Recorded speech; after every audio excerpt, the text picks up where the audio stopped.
Welcome to this week's masterclass, where we're going to be discussing how to overcome objections and specific objections that we have. And I think it's really fun about doing this masterclass in this setting because we're in different states and we have different objections and challenges that we all come across. And so I'd like to discuss some of those that we have in different states, because I think obviously there's a generalist to like things that apply to all states, right?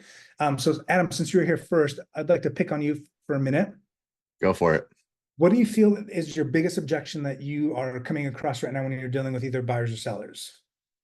My current biggest objection is the sellers who want to move up. Maybe they've added a child, like they're pregnant, things like that. They're in this stage of they need more room. Maybe both of them are working from home and they are sitting at a 3.25% interest rate, and can't really swallow the 7 currently. So that's currently my biggest conversation, because the amount of clients that I've talked to of, well, if rates came down to like 5.5, we're talking. So it's been having creative conversations on that for me. Okay, that's awesome. Well, let's go ahead and discuss that objection real quick. Now, first of all, you could argue that that's not an objection, that's a condition. Yeah. Right? They might say, well, when this happens, then I can do this. That's different than an objection that they might have. But let's treat it like an objection just for a minute. So let's have you be the seller or the agent, and I'll be the seller, and I'll ask that same question. And I want to know how you have, how you've handled it, and I'll share with you how I would handle that same situation. So Adam, go ahead. Tell me what you would say. So if someone's talking to me about that, the biggest. So pretend I'm a seller and I just told you, hey, listen, we'd love to move up. We've got a 3% interest rate, and I can't swallow paying 6.5 or 7% right now for this new home, even though I would love to. So when rates come back down to 5.5, give me a call, because I'd love to be able to buy then. And that's great. I can totally understand that. One thing that I've been talking to a lot of different clients about is the rates in 3%. Yes, I understand that's a very low rate. That's not your average. 2020, 2022 was a very unique time frame. What's more important than the rate is really the monthly payment at the end of the day, and understanding what the taxes and insurance do. So one, it's really important to discuss where are you looking, because your taxes, if you're currently in Bellevue, because that's who I'm dealing with a lot. If you're in River City, your taxes are going to be a lot higher, and you're looking to upgrade to Independence or Walton, Kentucky, and get more land. The taxes are going to be lower on that end. So it's really important to understand your monthly payment, not just what the rate is. On top of that, I've been seeing a lot of creative implements with my lenders that I've been talking to of buying down rates or just helping with closing costs for you to then have less out of pocket. Okay. I get that, but it's still a lot of money. And I completely understand. So talking of what's most important to you as of currently to selling right now. Again, we just had our 3rd kid, and we are in a 3-bedroom, and we just need more space. I mean, we're making do, but I would love to be able to buy a little bit larger house, and obviously would love to get some more land. We're pretty cramped here. So if you're currently cramped, understanding that in Northern Kentucky, historically, prices have stayed pretty consistent. We haven't had dips like you've heard on the East Coast and West Coast for what we've heard with market crashes, right? So if we're seeing a continual increase with where you're looking for, if you're having a 3rd kid, I understand where the monthly payments may be going up for the time being. However, what's more important to you of still affording a monthly payment with what you're looking at for a new house, or not even be able to have space for the kids to sleep in their own rooms? I mean, honestly, just like you said, it's all about affordability. So if I can't afford it, then there's really no sense to having this discussion. I mean, if I'm looking at buying a home, my next house for $600,000, like even at 6.5%, like it's a lot of money. Yeah, it is a significant amount of money. It's a big decision to make, right, for your family and everything else.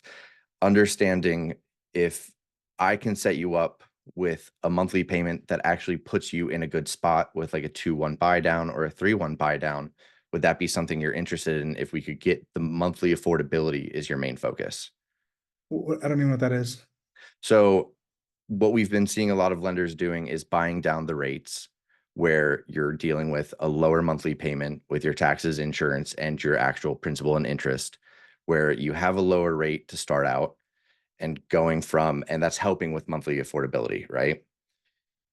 Depending on where you're looking, it can help with your monthly expenses, especially if you're in a condo currently, like you are, you're not dealing with HOA monthly payments. So that's lowering your affordability there. You're not dealing with as high of taxes where you are currently in Bellevue. So that's lowering your affordability there. So is what I'm hearing, the most important thing for you is just the monthly expenses of where you are. Sure. Okay. So what I'd like to go ahead and do is work with a lender to potentially show you some examples of what those monthly payments look like with different loan programs where maybe you're not paying as much out of pocket. And what I would also suggest is I've been having a lot of people selling and buying at the same time, using the equity from their home, using it to then buy their new home, which therefore is lowering their monthly payment. And it's actually not as bad as what people think it is. Okay. Would that be something you'd be interested in if I could at least show you the monthly payments? Yeah. Yeah, that'd be great. Okay, Adam, I love what you did. And the only thing that I would change, Mhm. if the roles were reverse, is that I would get actually down into knowing what those numbers are. Now, Okay. we're not lenders, right? Like we can't, we're not gonna speak concrete numbers. Mhm. We can most certainly give them at least a little bit more of an idea. And you talked about affordability, but maybe you would ask them, what is what you could afford? Fair. Okay. Yeah. What would you like that payment to be? Or what could you afford? And then you yourself can like go back and, like work backwards and say, is this even a viable buyer? Mhm. And then if I was talking to someone and say, hey, listen, that sounds great, but can you imagine if I were to offer you an investment property at a 3% interest rate that would cash flow, would you be interested in buying an investment property right now at a 3% interest rate? And if you said yes, I'd be like, oh my gosh, I have the perfect one. It's your house. Okay. Let's turn your house into this 3% interest investment property that's going to cash flow. And if we need to pull some money out, we can, or we can show you this awesome program that you can get into your next house, putting only 10% down or 5% down. And by doing these special buy down programs or whatever it is, we can get your payment down to close to what you need to be. And especially with the cash flow you're going to get from the rental of your property, that could offset the cost that you're going to, worry about. And then ultimately, when rates go back down, then you can refinance and it's a win-win situation for you. Gotcha. Right. So like in this stage we're in, the way we shine as agents is by thinking outside the box, Mhm. by creating opportunities for people that just didn't think it was not even a possibility. One of our agents just right now was talking about how she was able to help someone that was looking for a rental realize that she could actually buy a home. And sometimes people don't even think that that's a possibility because no one's ever bought a house in their life in their family before. So they just think you just rent. That's what you do. And this situation, well, yeah, no, I'm not going to give up a 3% interest rate because I don't want to pay 7. Well, gosh, if I showed you how to make it work financially, would you make the move? Mhm. The answer is yes. Then let's go ahead and uncover it. Let's actually dive in the numbers right now. Like everyone should have either some type of a calculator app on their phone that tells you what your payments are going to be based on what you put down and what the payment is, what the tax rate is, and like all that stuff, right? So getting in the weeds with somebody, getting black and white with them what the numbers are is going to help them discover that they can make the move. Does that make sense? Yeah, absolutely. Jessica's patiently waiting to say something. No, Yes. I love that. One other little thing I would change too is dig deeper on the pain. When he said we just had our third child, I would definitely say, oh my gosh, congratulations. I know what a difference it makes, and just dig into the pain of the small house a little bit more. Sure. And you could even dive in deeper into say, hey, tell me, aside from needing more space, what else don't you like about your house anymore? What else isn't working for you anymore? And then let's talk about the excitement of the buying that new house. Like aside from that, the extra bedroom that you're looking for, what else are you excited about? What else would you want in your next house? And then talking about that thing and get them excited about that opportunity. Because at the end of the day, there's the I can't or I don't want to. Mhm. Right. If I were to say, hey, you want to go to Disneyland? You're like, yeah. I'm like, it's going to cost you $5,000 a day. And you're like, oh no, never mind. But if you want it bad enough, then you can do whatever it takes to make it happen. Mm. Right. And so, but if you can show them a clear path, because the fuzziness of the unknown is very scary.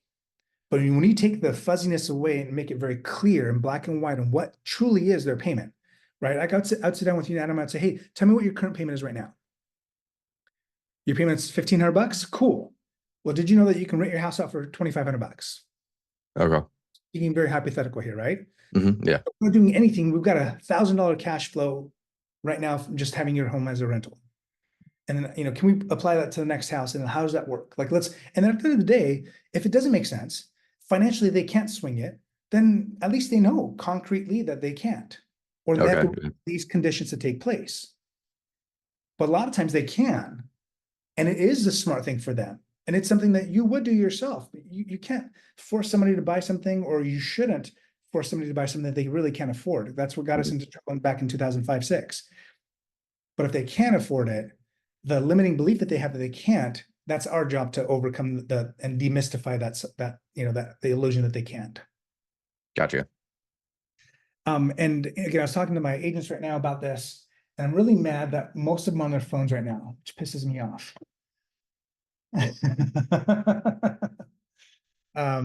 But like, it is so critical that we practice and role play over and over and over again, because I bet you, without any doubt, Adam, that if you and I were to get on the phone every single morning for a half hour and role play that and a couple of other objections that you incur or that you have over and over again, that you get so freaking good that as soon as they threw that objection at you, you'd be like, oh my gosh, I'm so excited that you asked that question. Or I'm so excited that you feel like, and then go into how to overcome those objections and having like multiple ways in which you could kind of get to that conclusion. Because again, we're not trying to force somebody, we're trying to help them educating them so they can feel confident and comfortable that this is the right move, if it is for them. Mm-hmm. All right, Karen, any thoughts that you have on that? Where's the unmute button? Yeah, you know it. No, it is, I agree with Jessica. It's leaning into those pain points and asking the questions. Like you initially, I felt if I was a buyer, you were like dumping all the data on me and I would be like, I'm too confused, I'm walking away. But having them come to the conclusion on their own, maybe reading, like doing role play with like a chat GPT, like act as Phil M. Jones, right? What is the question? I think that like I don't personally deal with people like that here because they're not caught on their interest rate for the most part here in the second home market. But I think you still have to understand what the pain points are and ask the questions to get them to come to the realization themselves. For sure. Absolutely. And I think more and more people, I don't remember who released the stats, but within a couple of years, more and more people will have interest rates above 5 and 6%. So that number is dwindling from the 3%ers. I don't remember where I heard that, but probably an NAR stat. Yeah. I mean, I don't imagine. I have a pretty confident belief system that in my life that we will see 3%, 2% again. That's just my own belief. I could be completely wrong, but I do believe that that'll happen because everything is about affordability at the end of the day. Something's got to give, right? But that's neither here or there. It's about what they can afford today. Can they afford it? Does it make sense or not? But what's going to happen is you're going to have more and more disparity between buyers and owners of property versus renters. And that's pretty shameful. It sucks to live in a country where you're going to have that disparage, that difference. And guess what happens in those times? Guess who come and gobbles up all that real estate? Investors and then government at some point. And that really sucks, right? Because the whole American dream is about ownership, having taken pride in that. And it's our job as realtors to be able to help articulate and help them understand the value and the importance of that. Okay, Joan, welcome to, is this your first masterclass? Or have you been on before? No, first one. Oh, I was talking to Joan here. Oh, sorry. From Idaho. Yep, I've been on before. Okay, cool. So Joan, Yeah. what are some objections that you're experiencing now? And Well, I'd kind of like to add to what Adam said. please do. I would give a story. If you have a success story, I would share that. And most of us do have those stories that we can lean into. And I think stories tell everything, and people relate to that better. Um, so that would be my add in to Adam's comments. Well, why don't you give us a story? Do you have a story that you can lean on that I articulates? do. Yeah. So talking about like having an extra child and, house getting too small. We just had that happen with our daughter, and they tried everything to make their home bigger. They tried moving the kids from one room to another. They tried adding, like, converting their garage into an extra bedroom. None of that worked. And finally, they're like, we need to move. It's going to be painful. It's going to be hard. But they did. And every day they're like, oh my God, mom and dad, thank you for doing that, because it's difficult for them financially. They just told me, they struggle a little bit every month, but the fact that their kids all have their own bedroom is, you know, it's just a wonderful thing for them. So if you can share that story, and give that, your own personal touch to it, I think it speaks volumes. You know what I love about that is that even when Karen, you're saying that, if I told you all that those stats like go over your head and you'd be like, freaked out by it or be overwhelmed by it. That's how I am. And sometimes I feel like everyone else is like me, but they're not. And so knowing your audience is also super critical from the Yep. very beginning to know, right? Because if you're talking Yep. to someone that is numbers driven, analytical driver, you're going to want to go right into the numbers, and that's what they're going to want to see, and that's what they're going to resonate with. But if someone's an amiable or softer, that's not going to be their big concern. Their big concern is going to be like, Timmy needs his own room because he's turning 12, going through puberty, and Right. he can't share a room with his sister anymore. Yeah, and I had that very same thing happen in January. A couple of that we'd sold a home to about 3 years ago, and they were pregnant, and they wanted to talk about, moving up. And in January, they're like, "Oh my gosh, houses are too expensive, interest rates are too high. We don't want to do this." And I told them the story of our kids, and they kind of took it, and said, "Oh, that's interesting." And then we talked to him about, hey, you could probably rent your home, and make a pretty good profit, or, have a little bit of extra every month. And they were like, oh, we really don't want to do that. Um, 3 months later, when they have the baby, they call and say, oh my gosh, we remember your stories about your kids and talking about, how small the house was. We're feeling that pain. And we think we probably can't afford to rent and buy too. So we closed on it last week, and they said, gosh, you remember when we started talking about this in January and you guys said this would happen, and they were there. So did they end up renting their house out and buying a new one? they did. Yep. That's awesome. Yeah. That's so awesome. And that's a great story. And the cool thing, Adam, and anybody else that's listening, it doesn't have to be your story, right? A story is a story. Don't make up a story, but if it's legit and it's happened, like absolutely, incorporate that in. And in fact, having those numbers for the people like me that want numbers, both the story to talk to them emotionally, and then the stats and the data to talk to them up here is going to be able to solve and truly get them to take action. Yeah. And in our case, the wife was all, she's pregnant, emotional, all of that. So hers was more of, she loved the warm and fuzzy. Husband was all about the numbers. So you have to be prepared for both. 100%. So Joan, what is up there? What are some objections that you guys have that you deal with right now? Well, I think the interest rate for sure. Pricing here has, just increased so much that people are just, they can't stomach paying, 600,000 when 5 years ago they paid 320. It's very, very difficult for people to manage that. And affordability, our wages here have not kept up with the price of homes, and it's very difficult for a family to be able to afford a home, even with dual incomes. So, Those darn Californians moving in. yeah. Okay. I mean, again, I guess it goes back to like objection versus condition. Hmm. If someone can't afford something, there's nothing you can do about it. Yep. So, then you have to look for the person that can't, right? You have to look for the people that need to sell their home instead Right. of ideally potentially want it. Hmm. And that's just how it works. Yeah. Jessica, what about you being in the second market, like you guys are obviously taking a hit on all of that. What are some objections you guys have?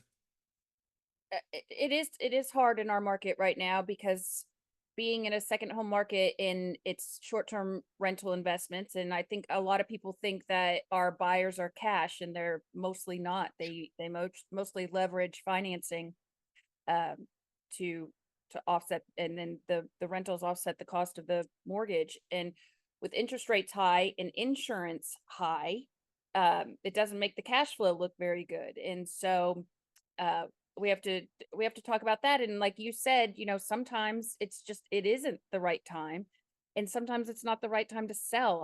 I'm going through that right now with someone that his home is worth probably 150,000 less than when he bought it 2 years ago. Ouch. And yep, and he wants to sell it, and it's not, it makes more sense for us to try to get his short-term rental numbers up than it does to put it on the market, because everything in his neighborhood is just sitting there. It's not moving. That's very interesting. It would seem that if you had people that needed to sell because it just wasn't cash flowing anymore, that you're right, those would be the two options, right? Either you're gonna have to fire sell your house, or you're gonna have to, figure out ways to be able to make your house look more appealing. Right. And it blows my mind, even going on, and I was literally just on there yesterday looking at properties in Destin just as an Airbnb to see like what could I rent instead of buy something for. Mhm, And some properties just look so dated in the inside, mhm, and mhm. that is not appealing. And I know No. it sucks to have to tell someone, hey, you got to reinvest in some new furniture, or reinvest in taking out those nasty, granite countertops and putting something nicer. But at the end of the day, that's way worth, a lot less expensive to do that than it is to take a $200,000 hit on the investment. Absolutely. Absolutely. But the hard part is that we're in season right now. So even though we're Florida, it's weird because our busy season is the summer when kids are out of school. And so nobody can do anything to their properties right now because they're all being rented. So off season is the time to do that, and then get it ready to put back on the market after, the January, February snowbirds. So it's Right. it's definitely an interesting market. Jacqueline is on here too. She doesn't have her camera on, probably because her 2-year-old is with her, but she does the majority of our listings, and it's hard right now. They are all sitting. Is that a limiting belief, or is nobody selling or It's nobody buying? our month's inventory is 6.5 months right now, which is better than it was, but no, it's unless the prices come down, and then the seller is not motivated that much because they're making money off of it, so they don't want to come down that much, and it's a catch-22 back and forth. Yep. And what are some of the objections that the buyers have in that market right now?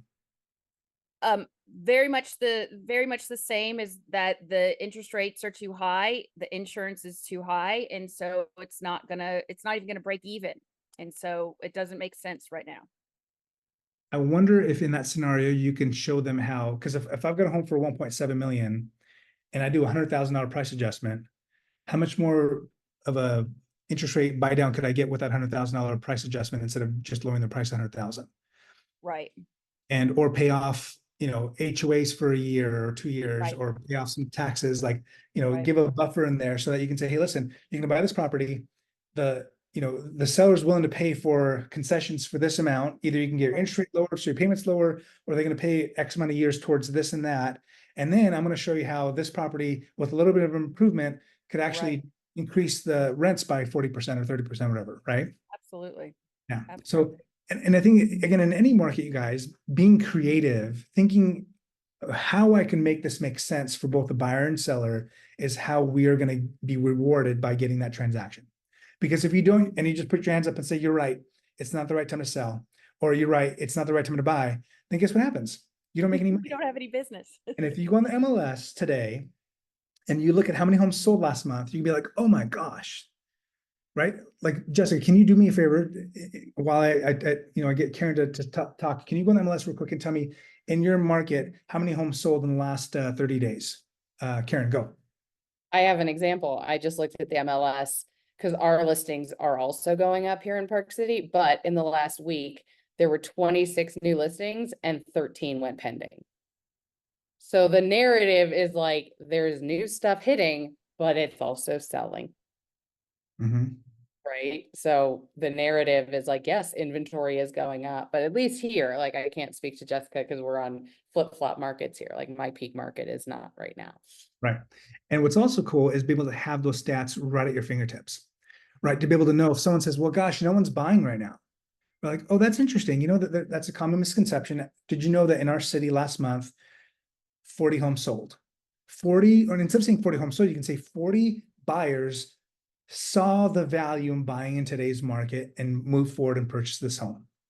Were you aware that 40 homeowners were able to sell their properties and make the move instead of having to wait because they saw that it made sense for them?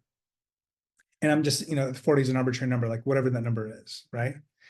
Do you have that number, Jessica? I'm curious to know what So 212 properties pended and sold in the last month. Yeah. So That's a good number.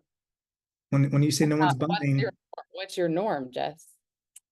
I'd have to, I mean, that's about half of what a year ago, what it was. but that's But irrelevant.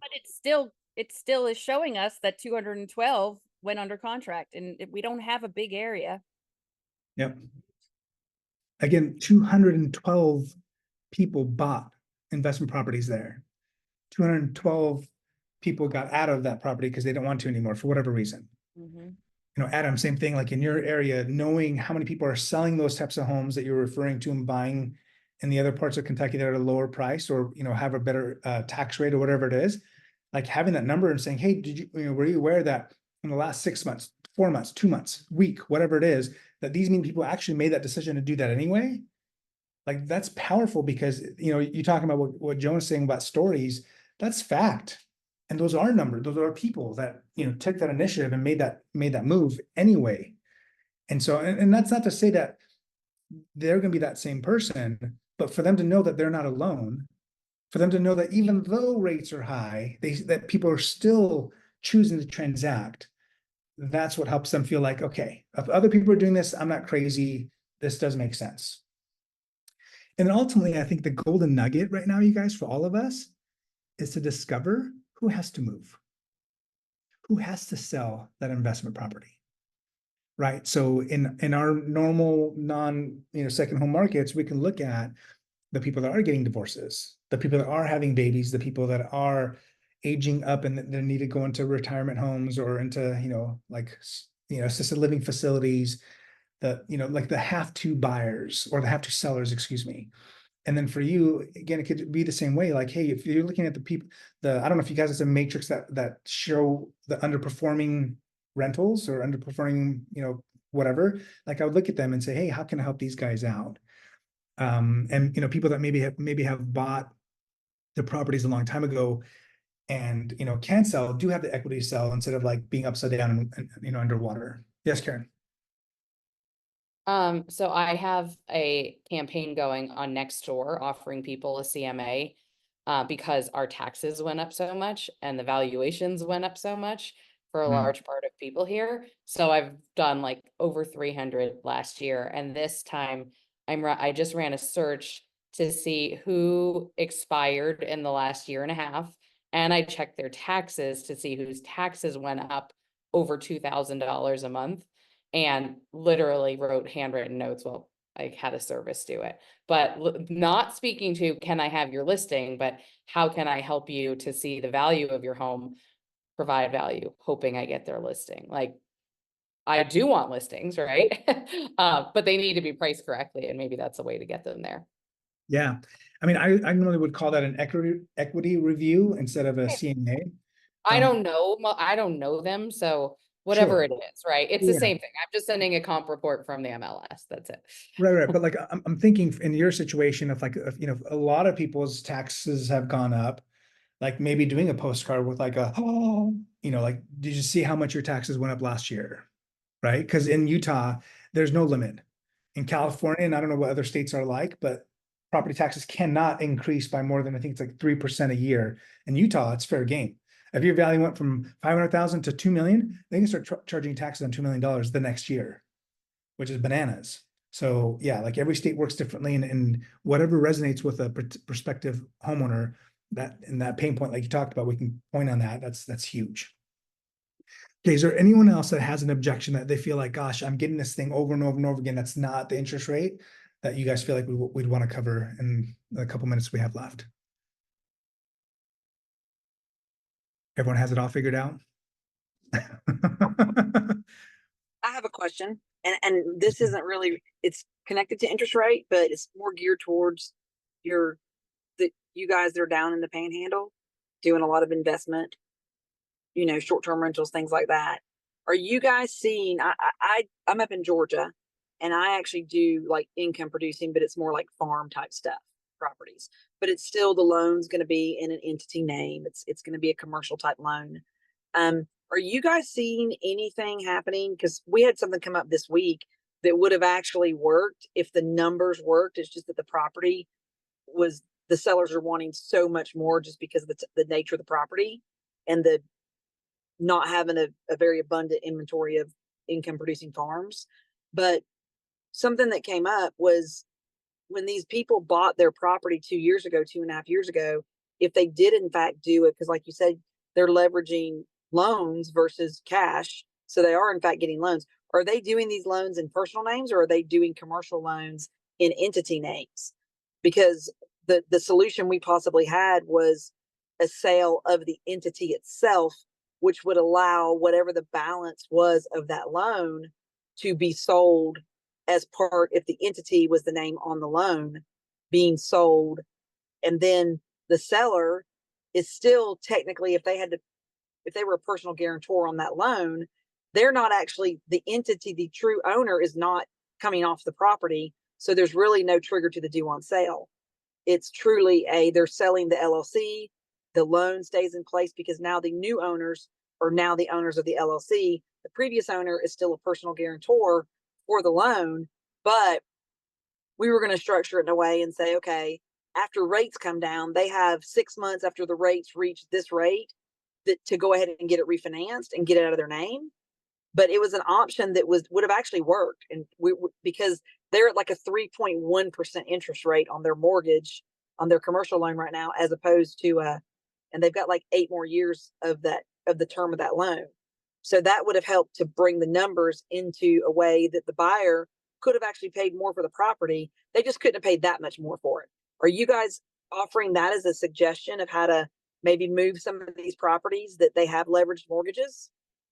So I believe what you're talking about is a wraparound loan, or like basically a seller carry. Is that what you're referring to? No, they're keeping, like, if entity ABC purchased the property 3 years ago, and their commercial loan that they got was a 3.1 on a 10-year AM or 10-year term, maybe a 10-year balloon, they still got 7 years left on it. If they sell the property and they actually sell the entity as part of the sale, then the seller has not changed. The owner of the property has not changed. Gotcha. It's just that the membership of the entity has changed. Sure. So it's not really even a wraparound mortgage. It's just they're taking over that, and then maybe they're getting a second mortgage, or maybe they're paying cash for the difference or whatever it is. Yeah. So what's your question? if you guys are able to use that as a way to overcome one of those objections that they were talking about. Gotcha. Like I'm saying, this isn't really an objection. This is almost a solution that they could consider, putting into seeing if it would work. Yeah. I mean, I'm not familiar with it. And Jessica, I don't know if you're back on or not. She stepped out for a second. So I don't know if a lot of those people that are buying there are that savvy enough to be able to get loans that are straight commercial loans. Because I've put property in Yeah. entities, but I'm still the guarantor of that, right? It's still under Guarantor, that's Right. my Yeah, my that social. was really interesting. And it's definitely something to look into. I'm leaning towards like what Nazar just said, that most of our owners, are, but definitely I like thinking outside the box. So yeah. Um, Because they are a personal guarantor, but because it's a commercial loan, it's not actually going against their personal credit. So it wouldn't affect a future debt to income. Like if they were trying to buy something personal, it doesn't show up on a personal credit report. Those Yeah. commercial loans don't. Yeah, no, that's definitely, again, I love the thinking outside the box mentality. And if it did work, that would be a wonderful solution for that, for that type of buyer or seller as well. So, yeah. All right, guys, we're out of time. I think what's interesting about, role playing these types of scenarios is that we don't do it often enough. And I think that we, especially in this environment that we're in, where we have these objections that really are hard, that if we can think of other creative ways, thinking outside the box, looking at different ways in which it can make sense for them, because not all of it's going to make sense to them, but if it does, it could be a great way for us to be able to create business that otherwise they thought they couldn't do and that we couldn't have, right? Anyone have any other thoughts, last minute things that you want to consider or say? Okay, awesome. Well, I appreciate you guys being on here. I think next Thursday is 4th of July, if I'm not mistaken. So I don't think we'll Yes, it is. Yeah, we won't be having our masterclass next week, so I'm sure no one will be on it. So we'll pick up in 2 weeks, but I appreciate you guys being on here, and hopefully you guys can find value in role playing. And I encourage you guys to do so with the people that are around you or having role play partners, no matter where they are, because I think that is absolutely critical in today's age to be able to do so. So, are you guys having a wonderful week, and thanks for being on this week's masterclass. Bye-bye.